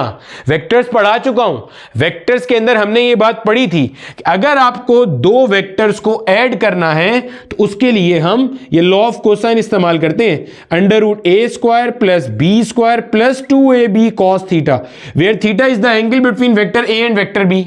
अभी देखो ये a है ये b है, a और b के दरमियान का एंगल कितना है 90 डिग्री, cos 90 कितना होता है 0, तो ये वाली टर्म तो हो गई मेरा बच्चा हमारे पास cos 90 की वजह से 0, तो क्या बच रहा है अंडर रूट ए square plus B square. Sir देखे ना, ये तो हम पाइथागोरस थ्योरम से भी निकाल सकते थे, तो बच्चे ये भी तो पाइथागोरस थ्योरम बन गया, अंडर रूट ए स्क्वायर प्लस बी स्क्वायर बन रहा है वही चीज, सब चीजें इंटरकनेक्टेड है, ठीक है। तो जनाब क्या आ जाएगा, ए फोर्स को कह दिया आपने 4, बी को कह दिया आपने 3, कोई फर्क नहीं पड़ता, ए को 3 कह दो बी को 4 कह दो, डजेंट मैटर। 4 का स्क्वायर क्या हो गया 16, 3 का स्क्वायर क्या हो गया 9, 16 प्लस 9 कितना हुआ 25, 25 का रूट कितना हुआ 5। रिजल्टेंट फोर्स कितनी है 5 न्यूटन। रिजल्टेंट फोर्स जिस डायरेक्शन में लग रही है बॉडी का डिस्प्लेसमेंट भी उसी में हो रहा है, तो आप बोलोगे भाई 5 मल्टीप्लाई बाय 2, 5 2 क्या हो गया 10, यानी कि इनकी जो रिजल्टेंट फोर्स है वो कितना वर्क डन करा रही है 10 जूल वर्क डन करा रही है। सवाल देखा, वेक्टर्स के कॉन्सेप्ट को रिलेट कर दिया लाके कहां पे वर्क डन के साथ। अभी आगे देखेंगे काइनेमेटिक्स के कॉन्सेप्ट को भी रिलेट कर रहा होगा, समझ आती है बात की, ठीक है। अब सवाल देख लो, यही था, दो परपेंडिकुलर फोर्सेज हैं 3 न्यूटन 4 न्यूटन की, वो ऑब्जेक्ट को डिस्प्लेस कर रही है by distance of 2 metre along the resultant force direction, निकाल लिया हमने, ठीक है। कॉपी कर लो, आगे चलते हैं। अब देखो मेरा बेटा आपके सामने एक क्वेश्चन और मेंशन है और ये फाइनली हमारा वो पोजीशन वेक्टर वाला क्वेश्चन है जो हमने अभी पोजीशन वेक्टर के कॉन्सेप्ट पढ़े थे ना, उसका क्वेश्चन है। कहता है body is displaced from point A to point B, ठीक है। आपके पास एक कोई पॉइंट दिया हुआ है जिसके आपको कोऑर्डिनेट्स दिए हुए, इन कोऑर्डिनेट्स की मदद से हम इसका पोजीशन वेक्टर लिख सकते हैं। आर ए पहला हमेशा x फिर y फिर z, तो बन जाएगा जनाब 2i cap plus 4j cap minus का 6k कैप और आगे मीटर दिया हुआ है, इसका मतलब सारे distances are given in metre, यानी कि आपको पॉइंट ए तक जाने के लिए ओरिजिन से 2 मीटर प्लस x पे चलना है, 4 मीटर प्लस y पे चलना है, 6 मीटर माइनस z पे चलना है। माइनस z मतलब प्लस z आउटवर्ड है, तो माइनस z कहां होगा इनवर्ड, ठीक है। और आपको एक पॉइंट b दिया हुआ है जनाबे वाला, ये रहा, और आपको कहता है आपके पास एक फोर्स लग रही है और फोर्स भी कैसी है कांस्टेंट फोर्स है। अभी हम जितना भी काम कर रहे हैं ना इस लेक्चर में, वो है work done bye a constant force. Sir constant force क्या होती है और वेरिएबल फोर्स क्या होती है? देखो भैया, अगर मैं कहता हूं एक बॉडी पे फोर्स लग रही है 3 न्यूटन, तो अगर आप 5 सेकंड तक ऑब्जर्व करोगे, टाइम t इक्वल 0 पे भी force 3 newton, time t equal 1 पे भी force 3 newton, time t equal 3 पे भी, मतलब force is not changing with respect to time. अच्छा, अगर मैं कहता हूं जनाब किसी बॉडी पे फोर्स लग रही है 3t न्यूटन, ये t से मुराद टाइम है। अब ये फोर्स वेरिएबल है, डिपेंड कर रही है टाइम पे। टाइम t इक्वल 0 पे फोर्स 0 हो जाएगी जब t 0 पुट करेंगे। टाइम t इक्वल 1 पे force 3 newton, time t equal 2 पे फोर्स 3 2 6 न्यूटन, यानी कि force is increasing as a function of time. Sir हमेशा टाइम पे डिपेंड करेगी? नहीं, डिस्टेंस पे भी करती है। मतलब किसी भी चीज पे अगर फोर्स डिपेंड कर रही है, चेंज हो रही है उस चीज के चेंज होने से, तो वो फोर्स वेरिएबल है, और अगर चेंज नहीं हो रही तो वो फोर्स कांस्टेंट है। किसी, अब वो डिस्प्लेसमेंट पे भी डिपेंड कर सकती है, टाइम पे भी कर सकती है, खैर वो अलग अगले लेक्चर की पूरी बहस है वो, ठीक है, अभी से उसका मजा खराब नहीं कर रहे। अंडर अ कांस्टेंट फोर्स, और ये कांस्टेंट फोर्स दी हुई है, X component 2 newton, Y component 3 newton और z कंपोनेंट 1 न्यूटन, के पीछे 1 है ना भाई, और ये नेगेटिव z है। आपने क्या करना है? वर्क डन कैलकुलेट करना है, ठीक है मेरा बच्चा। अब पहले अगर आप यहां पे इसको ड्रॉ कर लोगे, देख लो आपको एक पॉइंट A दिया हुआ है, तो आप भाई यहां पे कोई पॉइंट A एक मार्क कर लो। ये है हमारा कोई लेट से पॉइंट A, ये है लेट से हमारे पास कोई पॉइंट B, इसे कह दिया दिस इज पॉइंट A, इसे कह दिया दिस इज पॉइंट B। तो मेरा बच्चा ये क्या आपको कह रहा है? आर ए से क्या मुराद है? Position vector of point A। ये है मेरा बेटा आर बी से क्या मुराद है? Position vector of point B. अब देखो आपको एग्जामिनर क्या कह रहा है, कहां से कहां जा रहा है, ये आपको अंग्रेजी पढ़ के समझ आएगा। अगर आपने इसमें गलती कर दी तो फिर आपका पूरा न्यूमेरिकल उल्टा हो जाएगा, ठीक है। देखो क्या कह रहा है, body is displace from A to B, A से बी की तरफ आ रही है, फ्रॉम ए टू बी, यानी कि ये है मेरा बच्चा आपका डिस्प्लेसमेंट डेल्टा आर। और कैसे कैलकुलेट करते हैं? पढ़ाया था, फाइनल माइनस इनिशियल। क्यों, कहां से कहां आ रहे हो? ए से बी पे आ रहे हो, तो ए पे टेल है, बी पे हेड है, तो फाइनल माइनस इनिशियल। तो आप बोलोगे जनाब R B minus R A, ठीक है मेरा बच्चा। आर बी कितना गिवन है आपको? आर बी कितना है? ये रहा आर बी, यह आ जाएगा आपके पास 6i cap minus 4j cap plus 2k cap minus are a कितना गिवन है? आर ए है 2i cap plus 4j cap minus का 6k कैप। यह आ गया भाई 6i कैप माइनस का 4j कैप प्लस का 2k कैप माइनस का 2i कैप माइनस प्लस जा minus 4j cap minus minus जा प्लस का 6k कैप। सॉल्व कर लेंगे, 6i cap minus 2i cap कितना बना ये? 4i कैप, ठीक है, 6 में से 2 गया, माइनस 4j और माइनस 4j क्या बन जाएगा भाई? माइनस का 8j plus 2k plus 6k क्या बन जाएगा भाई? प्लस का 8k, ठीक है। ये हमारे पास क्या आ गया? ये हमारे पास आ गया डिस्प्लेसमेंट आ गया। फोर्स आपको गिवन है, आपको क्या करना है? वर्क डन कैलकुलेट करना है। तो भाईजान वर्क डन का फॉर्मूला क्या होता है? फोर्स और डिस्प्लेसमेंट का dot product F dot delta R. F कितना गिवन है? F गिवन है 2i cap plus 3j cap minus का k कैप डॉट, ये हमने डिस्प्लेसमेंट निकाल ली, 4i कैप माइनस का 8j कैप प्लस का 8k कैप, ठीक है। नजर आ रहा है ना भाई पीछे से? ये बिल्कुल आ रहा है। डॉट प्रोडक्ट कैसे निकालते हैं भाई? i वाला i से, तो जनाब 2 4 हो गया 8, i डॉट i 1 हो गया, प्लस माइनस जा प्लस माइनस जा माइनस 3 8 जा हो गया जनाब ये वाला 24, और j dot j 1 minus plus जा माइनस, और जनाब k के पीछे 1, और यहां पे क्या आ रहा है? ये 8 है, तो 1 8 जा क्या हो गया मेरा बेटा? 8 हो गया, ठीक है। ये 8 से 8 मर गया हमारे पास, 8 माइनस 8 0 हो गया, क्या बच रहा है? माइनस का 24, ठीक है मेरा बच्चा। तो वर्क डन कितना आ रहा है? माइनस का 24 जूल आ रहा है। सर वर्क डन नेगेटिव कैसे हो सकता है? अभी आगे चलेंगे ना, अभी लेक्चर बाकी है, ठीक है, अभी पिक्चर बाकी है मेरे दोस्तों, ठीक है। चलो इतना ऐसा कॉपी कर लो, आगे चलते हैं। अब देखो मेरा बेटा, आपके सामने एक सवाल और मेंशन किया हुआ है, और ये हमारा ई कैट एमडी कैट के पास पेपर में से लिया गया क्वेश्चन है। कहता है body is constrained to move in a y direction. अब कंस्ट्रेन्ड टू मूव से क्या मुराद है? कि देखो जैसे आपके पास लिफ्ट होती है, लिफ्ट इसकी परफेक्ट एग्जांपल है। एक लिफ्ट है, लिफ्ट के ऊपर आप किसी भी डायरेक्शन में फोर्स लगाओगे, लिफ्ट ऐसे दीवार तोड़ के बाहर नहीं आएगी, ठीक है। लिफ्ट दीवार के साइड में नहीं घुस जाएगी, लिफ्ट सिर्फ ऊपर जाएगी या नीचे आएगी। इसका मतलब lift is bound constrained to move along Y axis only. Lift को आपने, लिफ्ट होती है ना बिल्डिंग्स के अंदर, एस्केलेटर लिफ्ट जो होती है वो या तो ऐसे ऊपर जाती है या ऐसे नीचे आती है। वो ऐसे बाहर नहीं आएगी जेड के अलोंग, ऐसे अंदर नहीं जाएगी, ऐसे साइड में नहीं जाएगी, ऐसे ऐसे, ठीक है। लिफ्ट ऐसे ऐसे जाएगी। आपने उसको एक एक्सिस से बाउंड किया हुआ है, तो आपको कहता है भाई ऐसी कोई बॉडी है that is constrained to move in Y direction, मतलब आप इसके ऊपर जब फोर्स लगाओगे ना तो ये मूव कहां पे करेगी, वाई के अलोंग करेगी। कहता है सब्जेक्टेड टू अ फोर्स, आपको आगे फोर्स दे दी और आपको कहता है भाईजान फोर्स के ये कंपोनेंट है 2, 15 और 6, ये नेगेटिव एक्स पे लग रहा है, ये पॉजिटिव वाई पे लग रहा है और ये जेड पे लग रहा है, ठीक है। What is the work done by this force in moving the body through a distance of 10 metre along Y axis.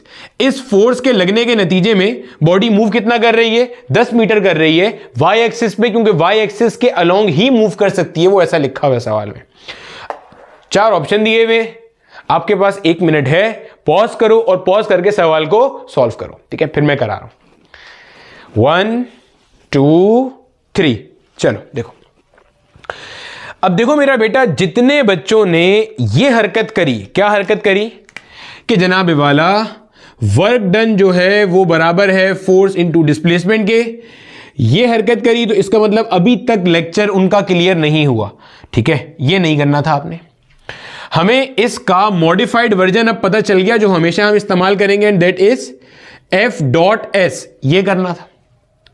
हमें फोर्स कितना दिया हुआ है भाई, देखो फोर्स हमें गिवन है माइनस का 2i कैप प्लस का 15j कैप प्लस का 6k कैप। अब बोलोगे सर हमें डिस्प्लेसमेंट तो दिया नहीं है, बेटे दिया, ये रहा 10 metre along Y axis. Sir vector form में नहीं दिया, हम ये कह रहे थे, इसलिए हमने ये कर दिया जाके।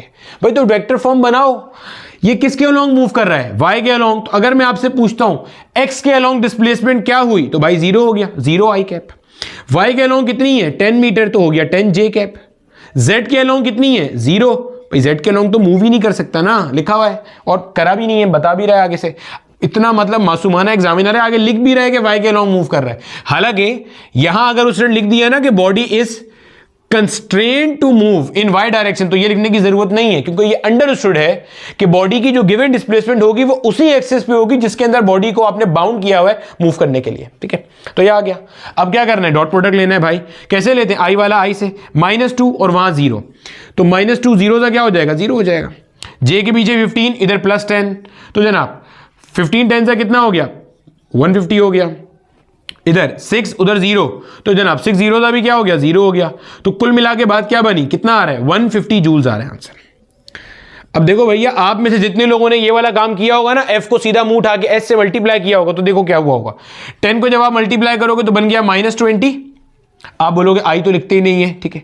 10 को इससे मल्टीप्लाई किया तो ये हो जाएगा 150, 10 को मल्टीप्लाई किया तो ये हो जाएगा 60, 150 में 60 ऐड किया तो 210, 210 में से 20 निकाल दिया तो 190। बिल्कुल गलत सॉल्यूशन है ये, ठीक है। बिल्कुल आपने जो है ना वो मजबूर कर दिया कि आइंस्टाइन और न्यूटन जो है ना वो अपनी कवर के अंदर तड़प के रह गए होंगे, ठीक है। तो भाई इसके अंदर ये हो ही नहीं सकता। वजह भाई, आप 10 एक स्केलर है जिसको वेक्टर पे चिपका रहे हो जाके, ठीक है, आप ऐसे ही मल्टीप्लाई करा रहे हो उठा के। हालांकि ये फॉर्मूला भी नहीं है, लेकिन फिर भी देखो आपका एग्जामिनर कितना अच्छा है। आपके एग्जामिनर ने एक ऑप्शन 190 भी दिया हुआ है। तो मैं अक्सर ये बात कहता हूं अपने लेक्चर में, एग्जामिनर दिल किसी का नहीं तोड़ता। हाँ, इस पे आपको नंबर नहीं मिलेंगे, नंबर आपके कट जाएंगे ये लगाने पे, लेकिन एग्जामिनर ने आपका दिल रखने के लिए ये ऑप्शन दिया है कि बेटा तू मायूस ना हो, तूने आंसर निकाला है तो आंसर ऑप्शन में गिवन है विच इज रॉन्ग, ठीक है भैया। तो ये गलत अप्रोच थी, ये सही अप्रोच थी। अब इस सवाल को आप डायरेक्टली देखते भी कर सकते थे। क्यों? स्टार्ट में बिल्कुल देखो, मैंने लेक्चर के स्टार्ट में क्या बताया था। मैंने कहा था वर्क डन क्या होता है, वर्क डन है distance multiply by component of force in the direction of displacement. पढ़ाया था मैंने, कहा डिस्प्लेसमेंट को मल्टीप्लाई कर दो फोर्स के उस कंपोनेंट से जो डिस्प्लेसमेंट के अलोंग हो। डिस्प्लेसमेंट कितनी कवर हो रही है 10 मीटर, किसके अलोंग, वाई के अलोंग। तो भैया इसमें वाई का कंपोनेंट कितना है 15, 15 10 का क्या हो जाएगा 150, हो गया आंसर, ठीक है। देख के ही सॉल्व हो रहा है। 10 मीटर वाई के अलोंग, तो वाई वाला कंपोनेंट से 10 को मल्टीप्लाई कर दिया, 150 आ रहा है। कॉपी कर लो मेरा बच्चा, आगे चलते हैं और रिमेनिंग लेक्चर को मुकम्मल करते हैं। अब देखो मेरा बेटा, अभी थोड़ी देर पहले हमारे पास एक आंसर के अंदर हमें नेगेटिव वर्क डन आया था, आया ना, -24 जूल। अब वर्क डन पॉजिटिव कब होता है, वर्क डन नेगेटिव कब होता है, 0 कब होता है, चलो समझते हैं जरा। देखो बेटे, हमें यह बात पता है कि वर्क डन का फॉर्मूला हमारे पास क्या है, Fs cos of theta. Work done depend किस पे कर रहा है? कॉस थीटा पे डिपेंड कर रहा है, ठीक है। अब कॉस थीटा की आपके पास ना 3 फेमस कह लो वैल्यूज हैं। एक पहली वैल्यू आती है थीटा 0 डिग्री पे, एक वैल्यू आती है मेरा बेटा थीटा 90 डिग्री पे, एक वैल्यू आती है मेरे बच्चे थीटा 180 डिग्री पे। अगर कॉस के आगे एंगल 0 डिग्री होगा तो ये होता है +1, और +1 मेरे बच्चे मैक्सिमम पॉजिटिव वैल्यू है कॉस थीटा की। कॉस थीटा की वैल्यू +1 से ज्यादा नहीं हो सकती, यानी कि आप थीटा को कुछ भी रखोगे +1 मैक्सिमम पॉजिटिव वैल्यू जो आएगी। अच्छा, अगर आप 90 डिग्री करोगे तो मेरे बेटे कॉस 90 डिग्री हमारे पास होता है 0, इसको हम कहते हैं 0 वैल्यू, ठीक है। अगर आप 180 करोगे तो कॉस 180 डिग्री होता है -1। This is the maximum negative value, यानी कि आप थीटा कुछ भी रखते रहो, कॉस थीटा का वैल्यू -1 से कम नहीं हो सकता, ठीक है। चलो अजान हो जाए फिर चलते हैं वापस। तो मेरा बेटा हमारे पास जो कॉस थीटा का मैक्सिमम पॉजिटिव वैल्यू होता है वो कहां पे आता है? कॉस 0 डिग्री पे, मैक्सिमम नेगेटिव 180 पे और 0, ठीक है। अब देखो बच्चे, आपको यहां से नजर आ रहा है कि आपका जो वर्क डन है वो डायरेक्ट डिपेंडेंट है किस पे? कॉस थीटा पे। तो मैं ये कह सकता हूं जब कॉस थीटा मैक्सिमम पॉजिटिव होगा तो वर्क डन मैक्सिमम पॉजिटिव होगा। जब कॉस थीटा मैक्सिमम पॉजिटिव होगा तो वर्क डन कैसा होगा? Maximum positive.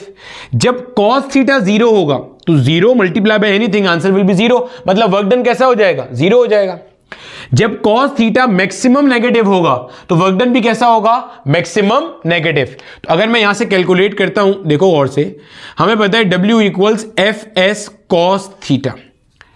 अगर मैं maximum positive work done calculate करने के लिए जा रहा हूं तो F का जो मैग्नीट्यूड था वो आया, S का जो मैग्नीट्यूड था वो आया, ये हो जाएगा cos 0 डिग्री, और cos 0 डिग्री कितना होता है? 1 के बराबर होता है, यानी कि ये आ जाएगा FS, maximum positive work done.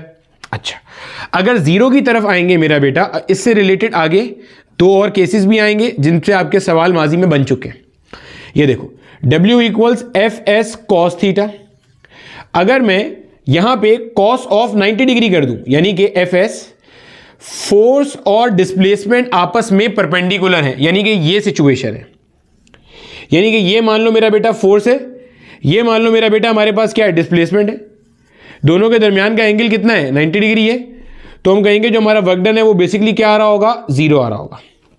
इसकी बहुत सारी मिसालें हैं। मिसाल के तौर पे गौर से सुनना, मिसाल के तौर पे आप अगर कभी ट्रेन स्टेशन गए होगे तो वहां पे कुली आता है। कुली वो जो ऑरेंज कलर के कपड़ों में नहीं होते भैया हमारे, वो जो लगेज सर पे उठाते हैं।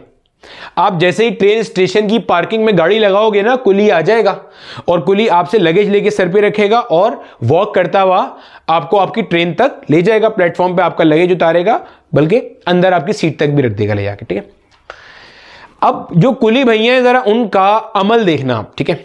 कुली भैया क्या करते हैं? कुली भैया ने क्या किया हुआ होता है, ये मान लो लगेज है, ये मान लो लगेज है, लगेज कुली भैया ने रखा हुआ है ऐसे और कुली भैया मूव कर रहे हैं ऐसे, ठीक है। अब देखो ये जो फोर्स लगा रहा है कुली इस लगेज को होल्ड करने के लिए, वो ऐसे ऊपर की तरफ है, वाई के अलोंग है, और ये मूव कहां कर रहा है? एक्स के अलोंग। देखो ये कंडीशन बन रही है, फोर्स लगा रहा है वाई के अलोंग, मूव कहां कर रहा है? एक्स के अलोंग। तो दरमियान का एंगल कितना है? 90 डिग्री, और cos 90 कितना है? 0, विच मीन्स वर्क डन कितना हो जाएगा? 0 हो जाएगा।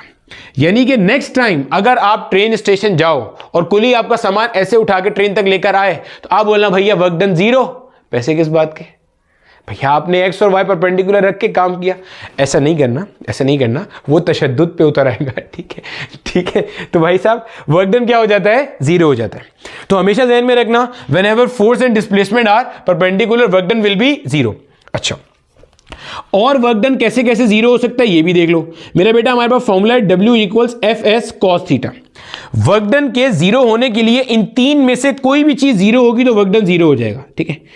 यानी कि F0, आपने बॉडी पे फोर्स नहीं लगाई, बॉडी खुद ही चल रही है, वर्क डन 0, ठीक है, क्योंकि भाई F0 multiply by anything, answer 0। दूसरी चीज डिस्प्लेसमेंट 0, आपने फोर्स लगाई लेकिन बॉडी की डिस्प्लेसमेंट कवर नहीं हुई। मिसाल के तौर पे ये व्हाइट बोर्ड लगा हुआ है दीवार पे, मैं ऐसे फोर्स लगा रहा हूं, मेरे फोर्स लगाने से दीवार खिसक कर दूसरे के घर में नहीं चली गई, अपनी जगह पे कायम व दायम है। तो फोर्स लगा रहा हूं बट डिस्प्लेसमेंट इज 0।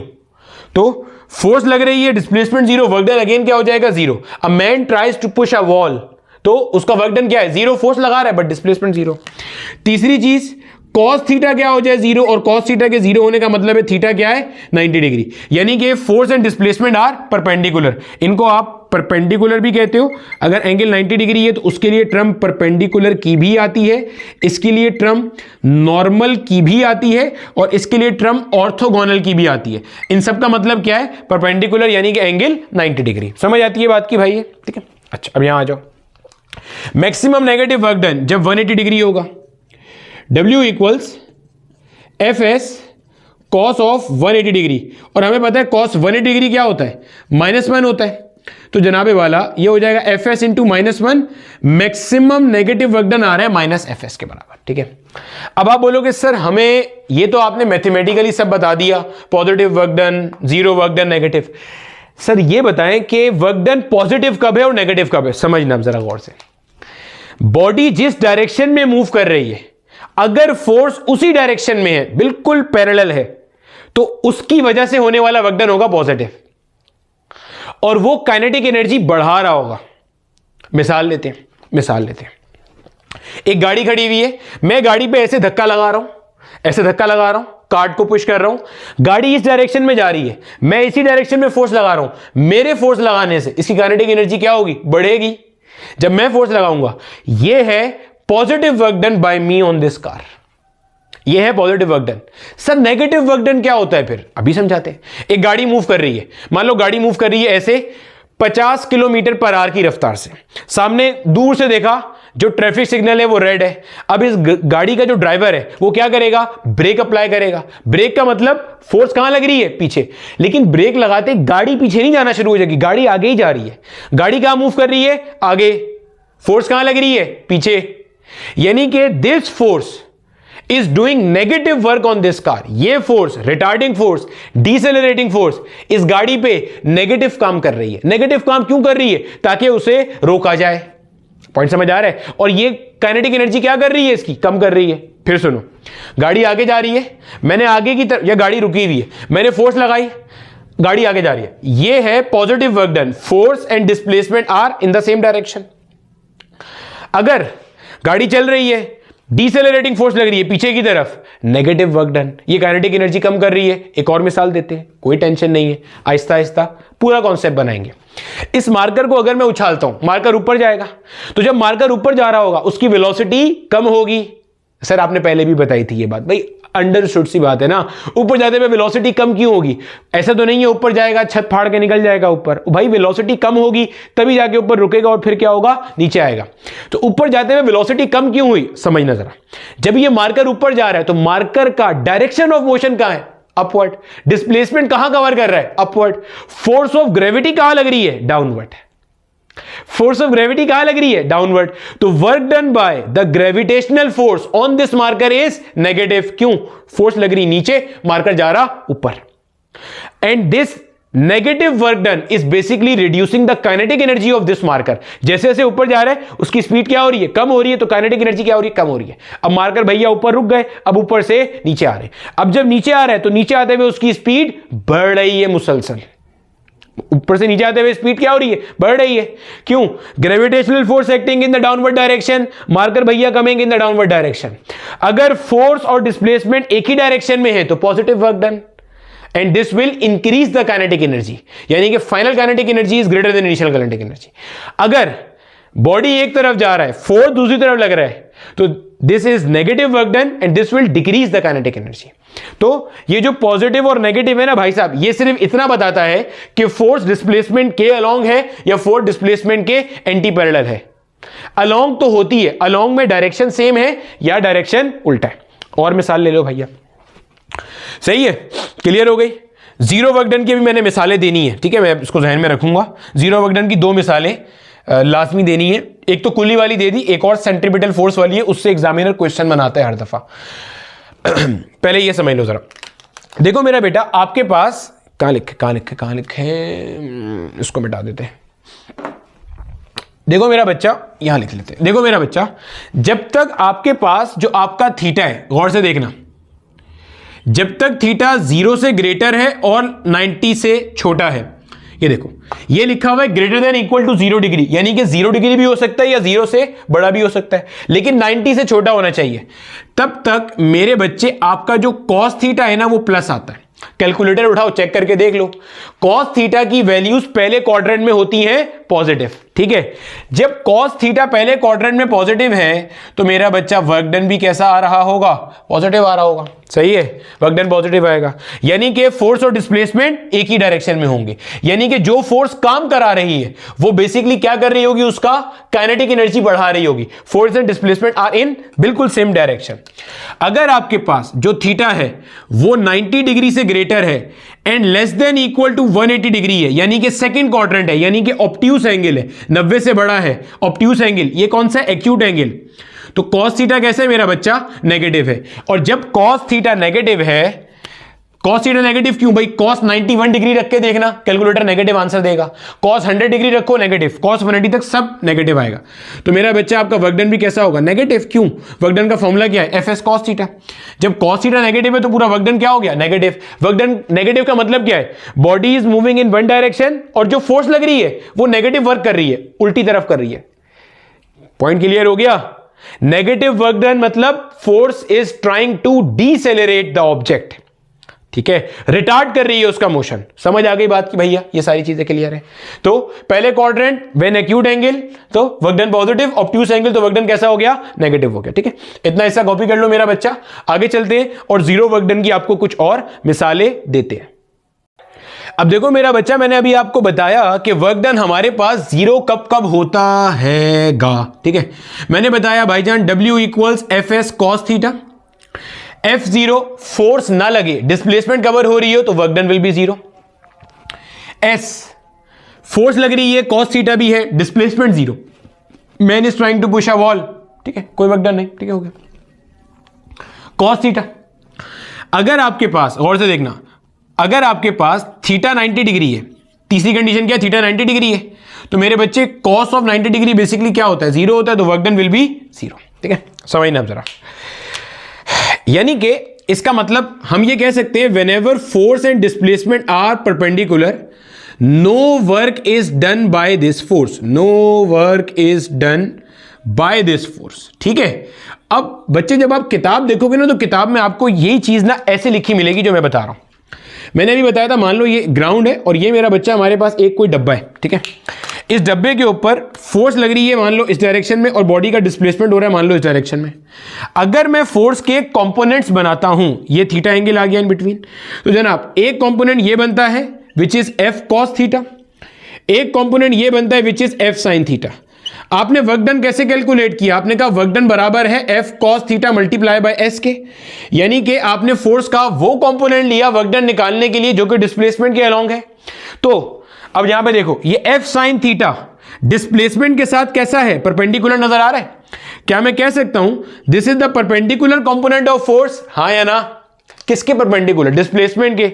इसका मतलब एफ साइन थीटा कोई काम नहीं करेगा, getting my point, F sine theta कोई काम नहीं करेगा, तो no work is done by F sine theta.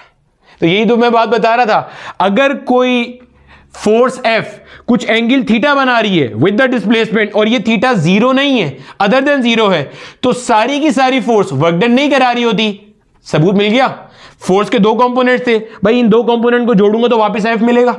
मैं कह रहा हूं ये टोटल एफ वर्क डन नहीं करा रहा, एफ के दो कंपोनेंट है, F cos and F sine.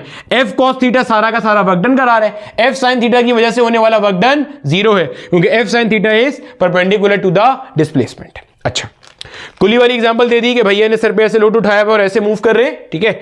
अच्छा, अब जब भी कोई बॉडी मेरा बच्चा दायरे में घूमती है, दायरे में जब कोई बॉडी घूमती है तो आपके पास एक ताकत होती है जो उसको बॉडी को दायरे में घुमा रही होती है। अगला चैप्टर हमारा है भी सर्कुलर रोटेशनल मोशन वाला, ठीक है। तो जो बॉडी उसको दायरे में घुमा रही होती है, जो ताकत उसे दायरे में घुमा रही होती है, वो कहलाती है मेरा बेटा सेंट्रीपिटल फोर्स। सेंट्रीपिटल फोर्स का जो डायरेक्शन होता है वो होता है टुवर्ड्स द सेंटर। सर हमें पता है ये बात, वेरी गुड। जब जो बॉडी दायरे में घूम रही होती है, अगर इसकी डिस्प्लेसमेंट की बात करेंगे तो इसकी डिस्प्लेसमेंट होती है अलोंग द टेंजेंट, यानी कि अगर बॉडी यहां पे है तो इसके टेंजेंट के अलोंग डिस्प्लेसमेंट होती है। ठीक है, यानी कि गौर से देखना, अगर बॉडी ये मूव करते करते यहां पे आ गई तो सेंट्रीपिटल फोर्स की डायरेक्शन ये हो जाएगी। सेंट्रीपिटल फोर्स कहां होती है? Towards the centre. यहां है तो ऐसे, यहां है तो ऐसे, यहां है तो ऐसे, यहां है तो ऐसे, यहां है तो ऐसे, ठीक है। और जो डायरेक्शन होगी ना डिस्प्लेसमेंट की, वो होगी अलोंग द टेंजेंट, ये रही टेंजेंट के अलोंग। आप नोट करो, displacement and centripetal force are always perpendicular. Check करो, जो बॉडी दायरे में घूम रही है, इसके ऊपर जो ताकत लग रही है वो टुवर्ड द सेंटर है, और जो डिस्प्लेसमेंट है वो अलोंग द टेंजेंट है। तो ये centripetal force and tangent are always perpendicular. इसका मतलब मैं ये कह सकता हूं, work done by the centripetal force on an object rotating in a circle is zero. बोलो भैया, समझ आ गया? सेंट्रीपिटल फोर्स ऑब्जेक्ट पे जो काम करती है वो जीरो है, चाहे ऑब्जेक्ट आधा सर्कल मुकम्मल करे या पूरा सर्कल, 2 चक्कर मारे या 1, 3 मारे या 4, work done by the centripetal force is zero. क्यों? क्योंकि centripetal force is acting towards the centre and the direction of displacement is along the tangent. तो tangent and centripetal force are always perpendicular, which means 90 degree, which means cos 90 0, which means work done is 0. तो centripetal force will not do any kind of work. यहां पे लिख लेना, समझ तो शायद अभी ना आए, आगे जब हम ऑसिलेशंस में पढ़ेंगे तो जो टेंशन होती है सिंपल पेंडुलम की, वो परपेंडिकुलर होती है पेंडुलम की डिस्प्लेसमेंट के, तो उसका वर्क डन जीरो होता है। सेकेंड ईयर में जब इलेक्ट्रोमैग्नेटिज्म पढ़ेंगे तो force on a moving charge due to magnetic field जो होती है QVB sin थीटा, वो भी परपेंडिकुलर होती है, उसका वर्क डन भी जीरो होता है। सर क्या बोल रहे हैं, कुछ समझ नहीं आ रहा, कोई टेंशन नहीं है, वैसे ही लिख लेना। आगे कभी जब इस कॉपी को ECAT MDCAT के लिए यूज करोगे तब तो सब कुछ पढ़ चुके होगे, तब समझ में आएगा, ठीक है। तो भाई ध्यान में रखना, work done by the centripetal force on an object that is rotating in a circle will be zero. Reason मैंने बता दिया, क्योंकि सेंट्रीपिटल फोर्स कहीं पे भी करोगे ऐसे ही होगा, सेंट्रीपिटल फोर्स ऐसे आएगी और जो आपके पास डिस्प्लेसमेंट है वो इसके टेंजेंट होगी, टेंजेंशियल होगी, तो एंगल कितना हो गया? 90 डिग्री हो गया, तो work done will be zero. ठीक है मेरा बच्चा, चलो कॉपी कर लो, 1-2 सवाल करते हैं और फिर लेक्चर का इख्तिताम करते हैं। अब देखो मेरा बेटा, ये नेगेटिव और पॉजिटिव वर्क डन वाले कॉन्सेप्ट जहन में रखते हुए चलते हैं और एक सवाल करते हैं, ठीक है।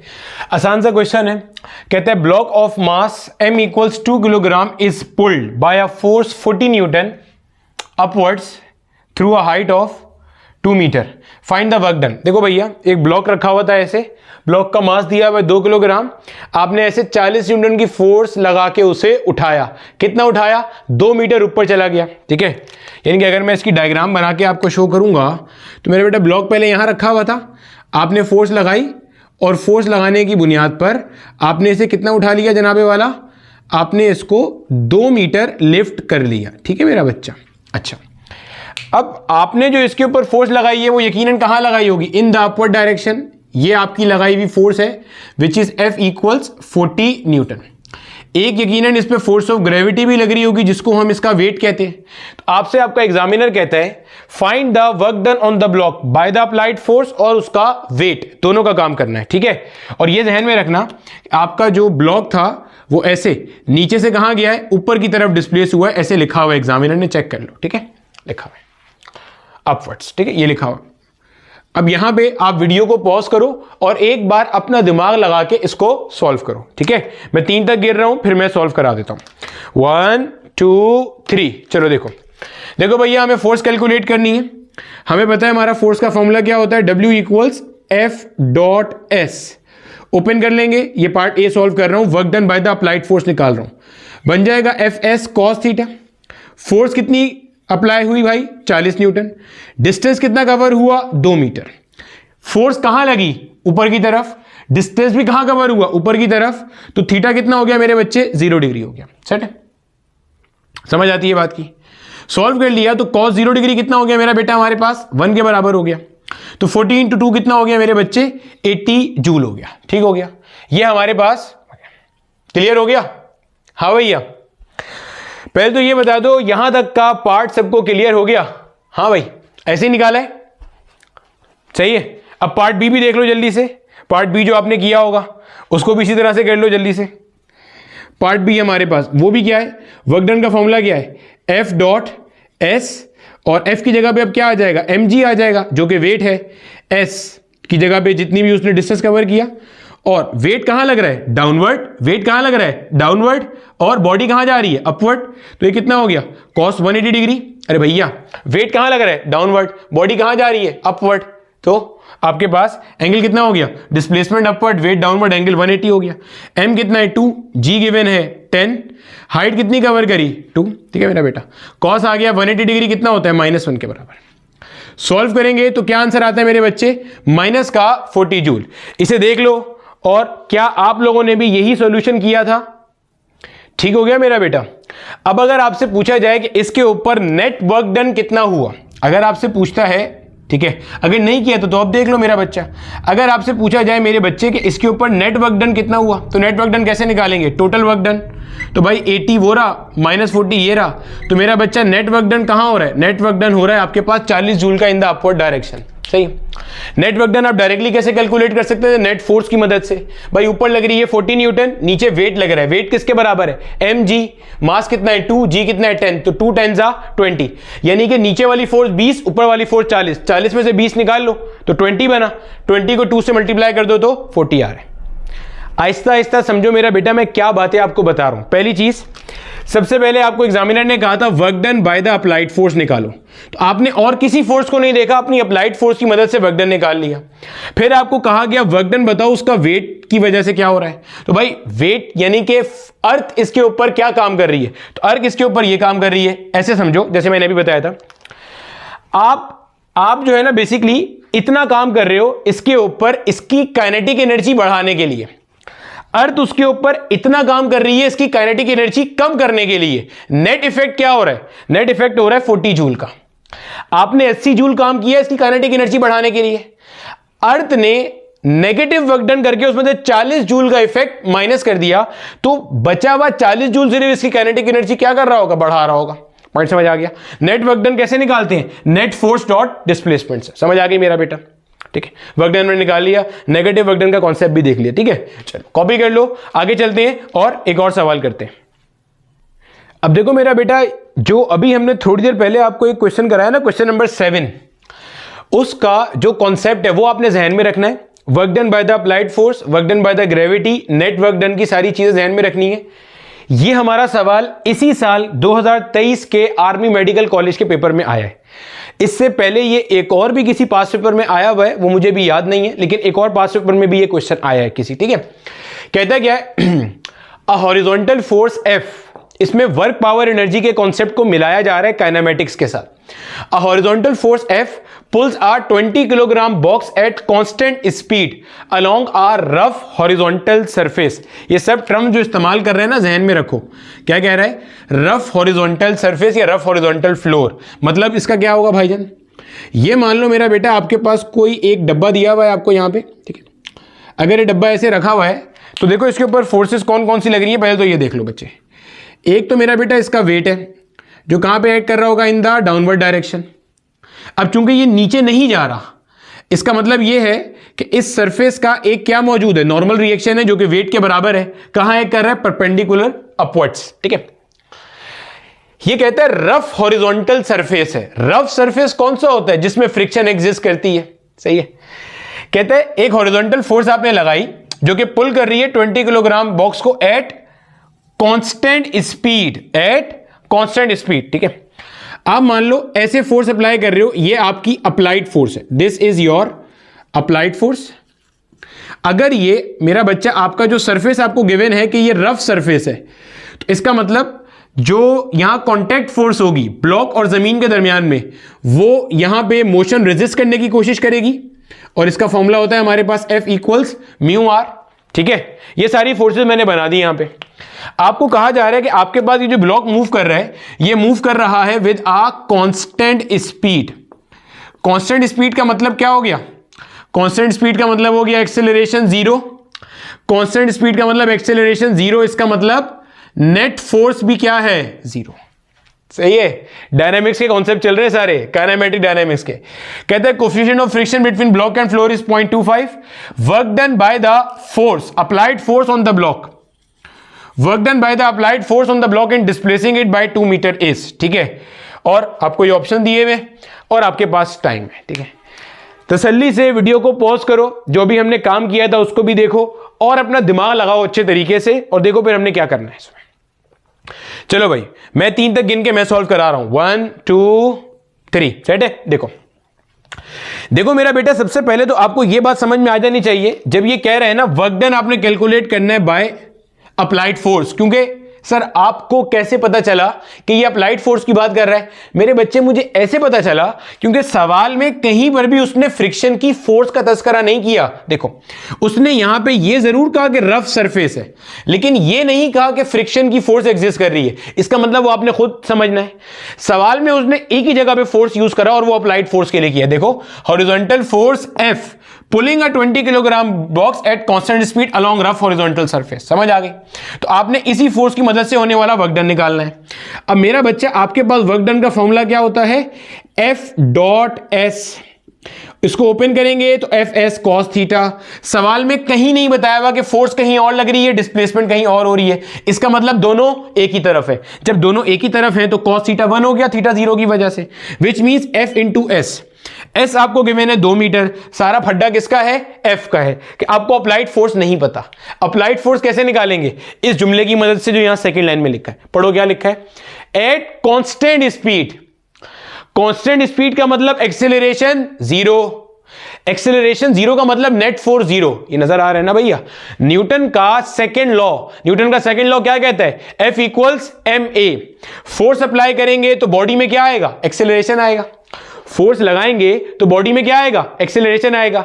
अगर एक्सेलरेशन 0 है, इसका मतलब नेट फोर्स 0 है। नेट फोर्स 0 होने का यह मतलब नहीं होता कि बॉडी पे फोर्स लगी नहीं रही, लग रही है, एक दूसरे को काट रही है। भाई ये मार्कर यहां रखा हुआ है, क्या मार्कर का वजन नहीं है? कहां एक कर रहा है? डाउनवर्ड। तो रुका हुआ क्यों है?